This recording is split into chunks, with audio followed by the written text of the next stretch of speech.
Diqqat! Gaz va elektr narxi oshdi.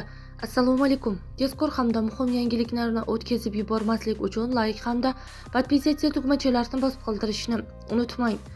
Joriy yil iyun oyida O'zbekistonda propan, gaz va elektr toki narxlari eng yuqori darajada oshdi. Statistika qo'mitasi e'lon qilgan navbatdagi tahlilda tovar va xizmatlari qiymatidagi o'zgarishlar aks etgan. 2026-yil iyunda mamlakatdagi oylik inflyatsiya darajasi 0,6%, yillik narxlar oshish sur'ati 6,4% tashkil etdi. Bunda qator mahsulotlar narxlari qimmatlashgan bo'lsa, boshqalarida arzonlashish kuzatilgan. Oziq-ovqat narxi o'zgarishi. O'tgan oyda narxi eng yuqori o'sgan oziq-ovqat mahsuloti guruch bo'lgan 2,3%. Oy davomida grechka narxi 1,2%, shakar qiymati 1% ga oshgan. Iyunda qo'y go'shti 1% ga, yillik hisobda esa 23,1% ga qimmatlashgan. Suyaksiz mol go'shti narxi 1% ga, yillik 20,6% gacha ko'tarilgan.